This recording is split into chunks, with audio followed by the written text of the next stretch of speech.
मैं उस प्रांत से आता हूं जहां सबसे ज्यादा पेपर लीक की घटनाएं राजस्थान के अंदर हो रही है। चाहे कांग्रेस की सरकार रही, उससे पहले चाहे बीजेपी की सरकार रही और अब चाहे सरकार रही, पेपर लीक से भी ज्यादा ओएमआर सीट के अंदर घोटाला घपला हो रहा है। पेपर लीक को तो पकड़ लोगे, उसको कैसे पकड़ोगे? यूपीएससी पे बहुत बड़ा भरोसा देश का छात्र करता है, लेकिन अब तो लगता है अगर यही हालात बने रहे तो अगले पेपर लीक का अपन इंतजार करें कि यूपीएससी का पेपर लीक कब। पैरामिलिट्री फोर्स और दिल्ली पुलिस के अधिकारियों ने हाथ खड़े कर दिए कि हम इन बच्चों को नहीं मारेंगे। तब आपकी सरकार ने सुध ली कि अब कुछ करना चाहिए, कहीं ऐसी स्थिति देश के अंदर नहीं हो जाए जैसी नेपाल के अंदर हुई थी। सर आपसे सुनिए मेरी बात, रात को 12-12 बजे तक हम बैठ के और आपका कोरम पूरा करते हैं, आप 3 मिनट 5 मिनट 8 मिनट आपके लिए बोलिए। और जो लोग इस आंदोलन से सीधे जुड़े हुए हैं, जो जंतर मंतर भी गए, खाली रील बनाने के लिए नहीं आए था हम इसके अंदर, जंतर मंतर पे थे, यहाँ पे थे, वहाँ पे थे, सब जगह तमाम जगह लड़ाई लड़ी। तो आपको कम से कम जो नौजवान नेता सड़क से लेकर सदन तक लड़ता है उसको टाइम देना चाहिए। आपसे हम उम्मीद करते हैं कि आप एक दिन के मुख्यमंत्री रहे थे, तब आपने अच्छी व्यवस्था कराई उत्तर प्रदेश में। सर वो मूवी आई थी ना, नायक मूवी, अरे आप नायक मूवी जो आप पे बनी थी। हाँ सर आप बोले तो आप चालू करना है साहब, आप पहले डिस्टर्ब कर देते। सबसे पहले मैं धन्यवाद दूंगा आपको सर। ये लोक परीक्षा संशोधन विधेयक 2026 की जो चर्चा हो रही है, पूरा देश स्तब्ध था जब नीट का पेपर दूसरी साल लगातार लीक हुआ। और मैं सबसे पहले मेरे उन 20 छोटे भाइयों को बहनों को श्रद्धांजलि अर्पित करूंगा जिन्होंने नीट पेपर लीक की वजह से आत्महत्या की। इस सिस्टम को ठीक करने के लिए हम सबकी जवाबदेही है, लेकिन इन बच्चों ने अपने आप जंतर मंतर पे बिना किसी पार्टी के झंडे के, बिना किसी नेताओं का आशीर्वाद के एक हिंदुस्तान को बदलने का प्रयास किया। मैं स्वयं मौके पे गया था सभापति जी, राजस्थान के अंदर भी बहुत से प्रदर्शन हुए। और पेपर लीक की घटनाएं चाहे किसी भी सरकार के समय रही, चाहे किसी भी राज्य के अंदर रही, हम सबकी जिम्मेदारी बनती है कि पेपर लीक नहीं होने चाहिए। आज़ाद भारत के अंदर जो बच्चा 10th 12th और कॉलेज की डिग्री लेता है, मैं यूनिवर्सिटी का अध्यक्ष रहा हूँ सभापति जी, बच्चे जब पढ़ते हैं उनको पूछो आप क्या पढ़ोगे, कहता डॉक्टर, इंजीनियर, IAS, RS, जो भी जिस स्टेट की सर्विस होती है। लेकिन दुर्भाग्य से उन बच्चों को पेपर लीक की घटनाओं का सामना करना पड़ रहा है। मैं उस प्रांत से आता हूं जहां सबसे ज्यादा पेपर लीक की घटनाएं राजस्थान के अंदर हो रही है। चाहे कांग्रेस की सरकार रही, उससे पहले चाहे बीजेपी की सरकार रही और अब चाहे सरकार रही। अब तो यह दुर्भाग्य है कि OMR सीट का जो घोटाला वहां पे हुआ है, वो यूपी की एक फर्म जिसको उत्तर प्रदेश के अंदर ब्लैक लिस्ट किया, वो पिछले 10 साल से लगातार पेपर लीक से भी ज्यादा OMR सीट के अंदर घोटाला घपला हो रहा है। पेपर लीक को तो पकड़ लोगे, उसको कैसे पकड़ोगे? ये राजस्थान के अंदर उस कंपनी को ठेका दिया जो उत्तर प्रदेश के अंदर ब्लैक लिस्ट थी। तो ये कौन दे रहा है, ये काम कौन कर रहा है, इसकी जांच भी होनी चाहिए।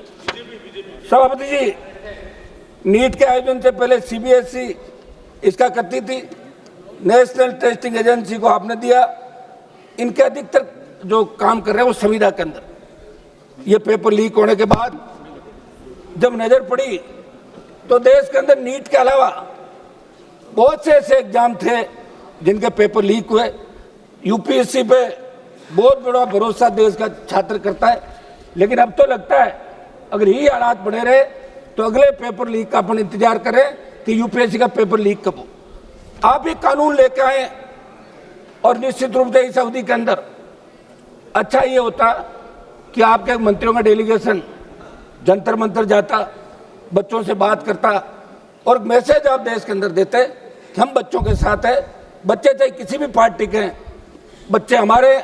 और उसके अंदर आपने देखा होगा कि जब लाठीचार्ज हुआ और पैरामिलिट्री फोर्स और दिल्ली पुलिस के अधिकारियों ने हाथ खड़े कर दिए कि हम इन बच्चों को नहीं मारेंगे, तब आपकी सरकार ने सुध ली कि अब कुछ करना चाहिए, कहीं ऐसी स्थिति देश के अंदर नहीं हो जाए जैसी नेपाल के अंदर हुई थी। ये जैन जी जो अपना हक और अधिकार चाहता है, मेरे बच्चे स्कूल के अंदर पढ़ते हैं, उन्होंने कहा पापा आप वहाँ क्या कर रहे हो? तो मैंने कहा बच्चों मैं तो जा ही रहा हूँ कि पार्लियामेंट मत चलने दो। मैं हमारी जो इंडिया अलायंस है इन तमाम पार्टियों को इस बात का धन्यवाद दूंगा कि इसके अंदर इंडिया अलायंस की सारी पार्टियां एक साथ दिखी, विरोध किया, और विरोध का ही परिणाम था कि सरकार तीसरी बार झुकी। किसान आंदोलन में भी आपने जिद की थी। 700 किसानों की शहादत के बाद आप लोग बेक हुए। आपने अपने सारे सांसद जो बीजेपी के थे, मंत्री थे, इनसे लिखा कि बिल बहुत अच्छे हैं, और फिर अचानक प्रधानमंत्री जी ने बिल वापस लिया। एक सांसद हमारे यहीं बैठे हैं, उनको पता कितनी स्थितियों बाद में गुजरना पड़ा। सर, हमारा आग्रह है, अध्यक्ष जी आ गए सीट पे। अध्यक्ष महोदय, ये जो बिल लेके आए, अपराध संगठन गिरोह द्वारा या 2 या अधिक लोक परीक्षाओं को प्रभावित करने के उद्देश्य से किया गया, इसमें आजीवन कारावास का प्रावधान किया जाए। एक मिनट, 2 सिद्ध व्यक्ति आजीवन किसी भी लोक परीक्षा, सरकारी भर्ती, सरकारी सेवा, सार्वजनिक उपभोक्ता, सरकारी सुविधा में भाग लेने के अयोग्य, अन्वेषण की संपूर्ण कार्रवाई को डिजिटल वीडियो रिकॉर्डिंग की जाए तथा उसकी निगरानी संबंधित उच्च न्यायालय द्वारा नामित न्यायाधीश से करवाने का प्रावधान इसके अंदर रखा जाए।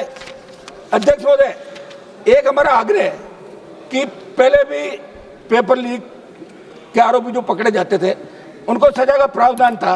अब आपने इसमें सजा बढ़ाई, जुर्माना बढ़ाया, लेकिन जो पेपर लीक गिरोह है उसके लिए 10 करोड़ 1 करोड़ रुपये देना बड़ी बात नहीं है।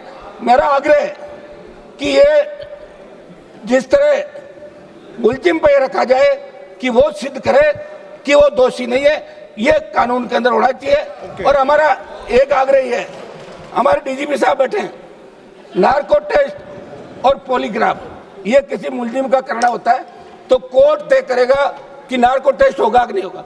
आप कानून ही बना दो ना कि पेपर लीक के अंदर अगर पकड़ा जाएगा उसका नार्को पॉलीग्राफ पुलिस जब चाहे करवा सकती है। ये हम सुझाव इसके अंदर दे रहे, क्योंकि सर हमने वो स्थिति खुद देखी, जंतर मंतर पे गए, ये परिस्थितियां देखी है सर।